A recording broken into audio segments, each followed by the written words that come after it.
Hello guys, welcome back to my new video. मैं हूं विजय गुजर। दोस्तों, जैसे कि आप लोगों को सभी को बेसब्री से इंतजार था आयुष काउंसलिंग का, तो आयुष काउंसलिंग स्टार्ट होने वाली है। तो आयुष काउंसलिंग को लेकर सारी प्रोसेस कैसे क्या होगी, यहाँ पर सिक्योरिटी डिपॉजिट लगेगा नहीं लगेगा, डॉक्यूमेंट कौन कौन से लगने वाले हैं, ठीक है, सारी इन्फॉर्मेशन आज की वीडियो में मैं आपको दूंगा। पूरी कंप्लीट प्रोसेस कैसे क्या होगी, इस वीडियो के बाद आपको काउंसलिंग रिलेटेड कोई भी डाउट नहीं बचेगा, मैं इतना बोल सकता हूँ। तो ये वीडियो लास्ट तक देखिएगा।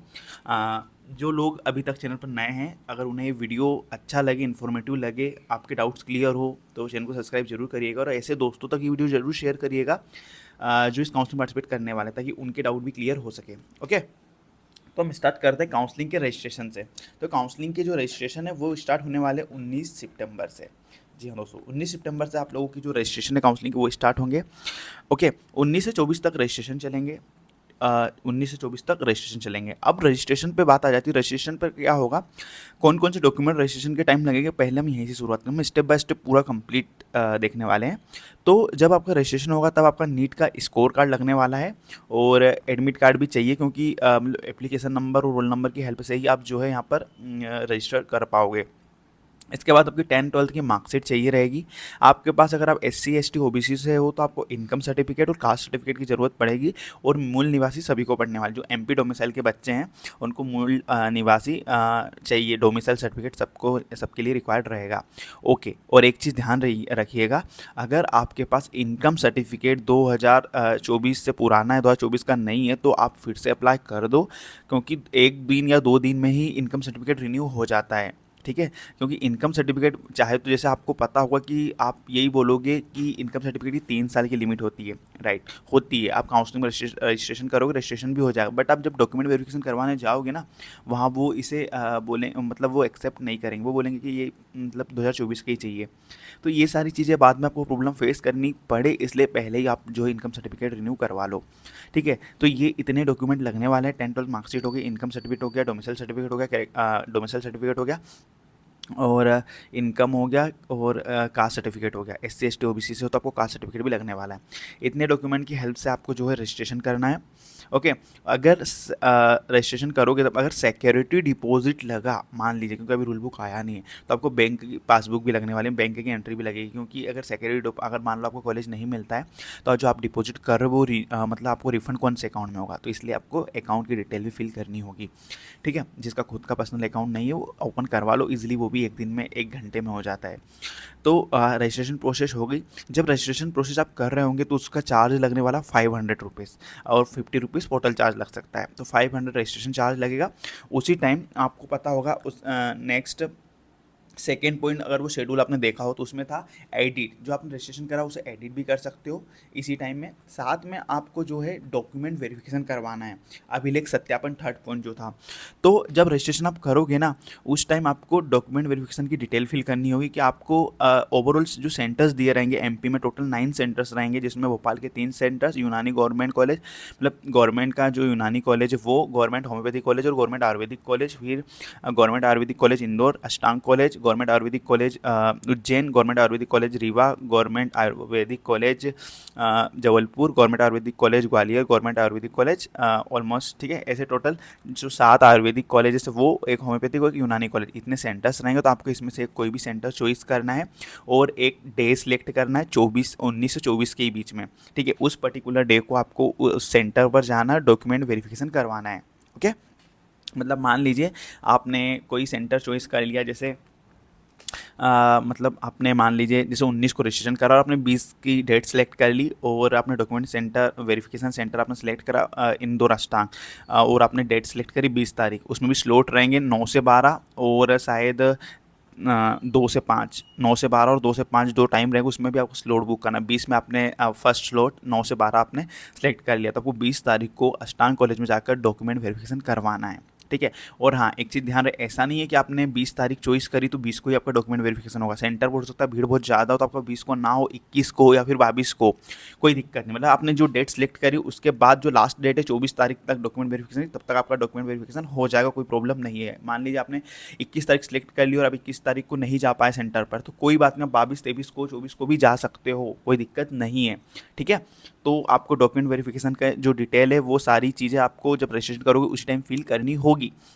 ओके, ये सारी चीज़ समझ में आ गई। अब आपका डॉक्यूमेंट वेरिफिकेशन हो गया, आप सेंटर पर गए, वहाँ पर थोड़ी बहुत प्रॉब्लम आएगी, जैसे कि कोई डॉक्यूमेंट में फॉल्ट है तो कोई दिक्कत नहीं, वहाँ से आपको प्रोफार्मा मिल जाएगा, उसका आप एफिडेविट बनवा कर वहाँ पर सबमिट कर देना, ठीक है। जैसे इनकम सर्टिफिकेट आपका पुराना है या आपके नाम में कोई गड़बड़ है, आपके स्पेलिंग मिस्टेक है आपके नाम में, आपके पापा के नाम में, तो इसके लिए आपको एफिडेविट देना होगा। जब आप डॉक्यूमेंट वेरिफिकेशन के लिए अंदर जाओगे, वहाँ पर जो ऑफिसर्स रहेंगे वो वेरीफाई कर रहे होंगे, तो वो मैच करेंगे सारे नाम वगैरह, उन्हें प्रॉब्लम अगर दिखी तो वो आपको प्रोफार्मा बताएंगे, प्रोफार्मा पे एफिडेविट करवा के लेकर आओ, तो वो आपको लेकर आना होगा, इसमें पैनिक होने की ज़रूरत नहीं है। ओके, आपको जब वेरिफिकेशन आपका सक्सेसफुल हो गया तो आपको एक स्लिप मिलेगी, वेरिफिकेशन स्लिप, और आपको जो है डॉक्यूमेंट वेरिफिकेशन करवाने आप जाओगे ना, तो आपको जो सारे डॉक्यूमेंट रहेंगे, ये लिस्ट जो है आपको जब रजिस्ट्रेशन करोगे वहाँ पर शो हो जाएंगे, इतने सारे डॉक्यूमेंट आपको लेकर जाना है सेंटर पर, ओरिजिनल डॉक्यूमेंट प्लस उनके साथ में इसकी 2 photo copies, black and white photo copies आपको लेकर जाना है, ठीक है। ये फोटो कॉपीज़ जो है सेंटर पर ही एक सेट आपका वहीं पर रह जाएगा, ठीक है। आपको ओरिजिनल डॉक्यूमेंट रिटर्न कर दिए जाएंगे और आपको वेरिफिकेशन स्लिप सील साइन के साथ दे दी जाएगी। जो डॉक्यूमेंट वेरिफिकेशन स्लिप है वही स्लिप आपको एडमिशन के टाइम लगेगी, ये याद रखना। अगर मान लीजिए आपने रजिस्ट्रेशन कर लिया लेकिन आपने डॉक्यूमेंट वेरिफिकेशन नहीं करवा, तो आप काउंसलिंग के लिए एलिजिबल नहीं हो, आपका मेरिट लिस्ट में नाम ही नहीं आएगा, ठीक है। तो यहाँ तक हो गया, आपका डॉक्यूमेंट वेरिफिकेशन हो गया, 24 तारीख कंप्लीटली हो गई। ओके, अब दोस्तों हम एक्स्ट्रा डॉक्यूमेंट की बात भी कर लेते हैं कि ये सारे डॉक्यूमेंट के अलावा और कौन कौन से डॉक्यूमेंट लगते हैं। तो एडमिशन के टाइम बाकी और भी डॉक्यूमेंट लगने वाले हैं, वो लगने वाले हैं। 10th-12th की मार्कशीट तो इसमें भी लगेगी, लेकिन वहाँ भी लगेंगे। एडमिशन के टाइम कौन कौन से डॉक्यूमेंट टोटल लगेंगे वो बात कर लेते हैं। नीट का स्कोर कार्ड, नीट का admit card, 10th-12th marksheet, income certificate, caste certificate, domicile certificate, TC, migration, character certificate, फिर इसके बाद में मतलब आपका जो मेडिकल फिटनेस सर्टिफिकेट हुआ वो, गैप सर्टिफिकेट अगर गैप है तो, ठीक है, लगभग इतने, और पासपोर्ट साइज फोटो जो नीट के टाइम आपने यूज़ करी थी वो। पैनिक होने की ज़रूरत नहीं है, मान लीजिए आपका वो फोटोस नहीं है आपके पास, खत्म कर, कोई बात नहीं, आप न्यू फोटो बनवा लो, कोई दिक्कत नहीं, चल जाएगा। ओके, पैनिक होने की ज़रूरत नहीं है, ठीक है। ये सारे डॉक्यूमेंट आपको और हाँ, समग्र, अगर आप एमपी डोमिसाइल हो तो आपको समग्र आईडी भी लगने वाली, समग्र आईडी भी आप साथ में लेकर जाए। ये सारे डॉक्यूमेंट जो मैंने अभी बताया ना, ये ओरिजिनल प्लस इसके कम से कम 3 से 4 सेटअप बनाकर अभी से तैयार रख लो, ठीक है। तो यहाँ तक हम डॉक्यूमेंट वेरिफिकेशन तक आप कंप्लीटली हो चुके हैं, डॉक्यूमेंट तक भी आ चुके हैं। तो अब जो है गाइस, 23 तारीख को, 24 तक तो चलेगी डॉक्यूमेंट वेरिफिकेशन, लेकिन 23 तारीख को ओवरऑल सीट्स आ जाएगी। एमपी में ओवरऑल कितनी सीटें हैं जिन पर अलॉटमेंट होना है, तो 23 तारीख को रिमेनिंग सीट्स मतलब टोटल सीट्स आ जाएगी। इसके बाद में मेरिट लिस्ट आएगी कब, 26 तारीख को, मतलब जितने लोगों ने रजिस्ट्रेशन करा उसके बाद में जिनका कंप्लीट वेरिफिकेशन हो गया है उन लोगों की एक मेरिट बनेगी कंप्लीटली, कितने लोग काउंसलिंग पार्टिसिपेट करने वाले हैं, ठीक है। तो वो 26 तारीख को आ जाएगा, और जिस दिन मेरिट लिस्ट आ जाएगा ना, उस दिन हम मतलब जो एक्सपेक्ट कर सकते हैं कि काउंसलिंग का कट ऑफ कितना, मतलब कैटेगरी वाइज कितना कट ऑफ जाने वाले, कौन सी कॉलेज कितने पर मिल जाएगी। तो आपको मान कर जाइए 26 तारीख को ऑलमोस्ट पता चल जाएगा कि आपको कॉलेज ये मिलेगा या नहीं मिलेगा, स्पेशली गवर्नमेंट की अगर मैं बात करूँ तो, ठीक है। अब चॉइस फिलिंग 27 तारीख से 30 तारीख तक चॉइस फिलिंग चलेगी, ठीक है। चॉइस फिलिंग, साथ ही इसे आप एडिट भी कर सकते हो, चॉइस लॉक भी आपको 27 तारीख से 30 तारीख के बीच में चॉइस फिलिंग भी करना है, चॉइस लॉक भी करना है। मान लीजिए आपने कुछ मिस्टेक कर दिया, आपको क्रम ऊपर नीचे करना है, तो आप उसे एडिट भी कर सकते हो। कब से कब तक, 27 से 30 तारीख के बीच में ही। अब बात कर लेते हैं जो आपका अलॉटमेंट की। तो अलॉटमेंट जो है 4 तारीख को होगा, 4 अक्टूबर को आप लोगों का फर्स्ट राउंड का अलॉटमेंट होगा। चॉइस फिलिंग कैसे करनी है, ठीक है। तो चॉइस फिलिंग नॉर्मली आप जो रजिस्ट्रेशन करोगे ना, तब आपको आपको नॉर्मली आपका आईडी मिल जाएगा, उसके बाद आपको पासवर्ड वहाँ पर डालना होगा, तो वो आप पासवर्ड की हेल्प से आपको लॉगिन करना है पोर्टल पर। उसके बाद में वहाँ पर आपको चॉइस फिलिंग करना है। चॉइस फिलिंग क्या होता है, तो चॉइस फिलिंग ये होता है कि आपको कौन कौन से कॉलेज कौन से क्रम में चॉइस करना है, फर्स्ट पर आपने डाला, सेकंड पर डाला, थर्ड पर डाला, इस टाइप से आपको जितने कॉलेज चॉइस करने हैं आपकी प्रायोरिटी के अकॉर्डिंग वो आपको चॉइस करने हैं। इसके बाद चॉइस लॉक करने, चॉइस लॉक के बाद में मतलब क्या होता है, चॉइस आपने लॉक कर दी, मतलब आपकी जो प्रेफरेंस है वो सेव हो गई है, इसी के अकॉर्डिंग आपको कॉलेज अलॉट होगा, और चॉइस लॉक का 50 रुपीज़ चार्ज लगता है, ओके। और हाँ, अगर सिक्योरिटी डिपॉजिट लगा, क्योंकि अभी रूल बुक आया नहीं है, तो रूल बुक आ जाएगा तब पता चलेगा सिक्योरिटी डिपॉजिट लगेगा नहीं लगेगा। अगर लगा तो लास्ट ईयर मतलब 2022 में लगा था, तब जनरल कैटेगरी की लगा था 10,000, ओबीसी ST SC को लगा था 5,000 रुपये, 5,000, जो कि जब आप चॉइस लॉक करोगे ना उस टाइम आपको पे करना होगा, उसके बाद आपको चॉइस लॉक होगी, अदरवाइज आपकी चॉइस लॉक नहीं होगी, ठीक है। लेकिन अभी हम कुछ नहीं बोल सकते कि सिक्योरिटी डिपॉजिट लगेगा या नहीं लगेगा, ओके। इसके बाद में दोस्तों जब आपका अलॉटमेंट हो जाएगा तो 5 तारीख से 8 तारीख तक आपको अलॉटेड कॉलेज में जाकर एडमिशन करवाना है, ओके।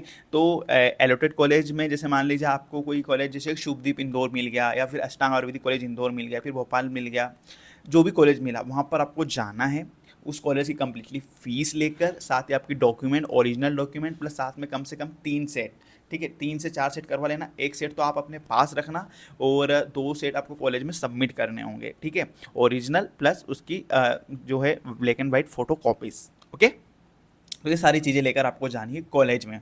वहाँ पर आपको सारी प्रोसेस, आपको फॉर्म दिया जाएगा, आपका जो अलॉटमेंट लेटर, आपका अलॉटमेंट लेटर भी आएगा, ठीक है, allotment letter plus document verification slip, ठीक है, ये 2 चीज़ें और बाकी सारे डॉक्यूमेंट जो मैंने अभी बताया वो सारे, इतनी सारी चीज़ें लेकर आपको अलॉटेड कॉलेज में जाना। वहाँ पर आपको सारे प्रोसेस करनी, वहाँ पर आपका जो है डॉक्यूमेंट वेरिफिकेशन तो हो चुका होगा, तो उसकी रिक्वायरमेंट नहीं रहने वाली है।